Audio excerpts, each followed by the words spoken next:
خۆپیشاندانەکانی بەغدای پایتەختی عێراق ئاراستەی لە داواکردنی خزمەتگوزاریەوە بۆ هەموارکردنەوەی دەستور گۆڕدرا.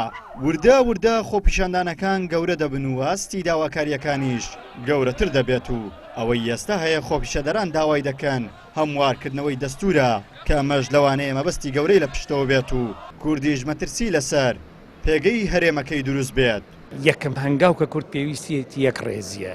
پەرلەمانتارێکی عێراق دەڵێت مەترسی هەیە لەوەی هەموارکردنەوەی دەستوری عێراق لە فیدراڵیەوە بۆ مەرکەزی و سیستەمەکەشی لە پەرلەمانیەوە بۆ سەرۆکاتی بگۆڕدرێت، ئەو کات زیانێکی زۆر بەر کورد دەکەوێت.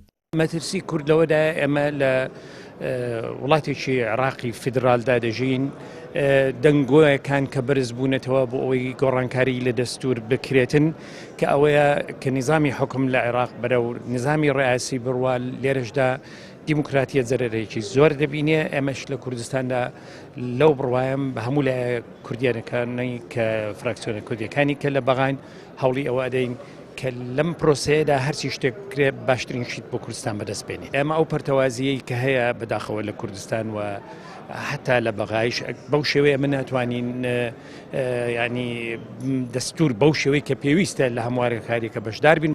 یاساناسێکیش هۆشداری دەدات لەوەی ژمارەیەک مادە لە نێو دەستوردا هەن، لەوانە مادەی ١٠٧ پێویستە سەرکردایەتی سیاسی کوردی هەڵوێستەی لەسەر بکەن و بە هیچ شێوەیەک ڕێگانەدەن هەموار بکرێتەوە، چونکە هەر گۆڕانکاریەک لەم مادانە وەک ئەوەی دەڵێن زیان بە پێگەی کورد دەگەێنێت. مەترسیەکانی هەمواری دەستور لە کاتی ئێسادا چۆتە ناو ئەجندای داخوازی خۆپیشاندەرانی عێراقەوە بەدیوێکە داخوازیەکی سیاسیە، نخبە سیاسیەکەی کە ئامانجی خراپی لە پشتەوەیە. مەترسیەکان لە چەند ڕوویەکەوە، یەکەمیانەوەیە کە خودی ئەم هەموارانەیە کرێ جومگە سەرەکیەکانی ناو دەستورەکە بە تایبەت پێکاتە و ماف و ئازادیەکانی هەرێمی کوردستان بخاتە مەترسیەوە. مادەی ١٧ لە دەستوری عێراق باسی قەوارەی سیاسی هەرێمی کوردستانەکە کە بریتیە لە هەرێم.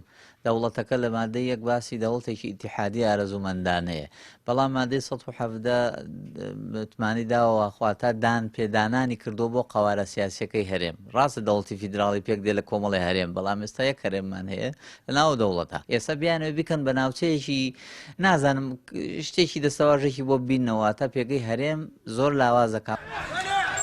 دوا بە دوای پەرسەندنی زیاتری خۆپیشاندانەکانی عێراق، ئەنجومەنی نوێنەرانی عێراق لیژنەیەکیش دەکەسی بۆ پرسی هەموارکردنەوەی دەستور پێکێنا کە ئاسیانیان لەو لیژنەیە کوردن. دوا بە دوای ئەو هەنگاوە ترسێک لای کورد دروست بووە کە جارێکی دیکە ئەوەی لە دەستوری هەمیشەیی 2003 بەدەستی هێناوە لەم هەموارکردنەوە نوێیە لێ وەربگیرێتەوە. عیمران ئەمیر، کەناڵی ئاسمانی پەیام، هەولێر.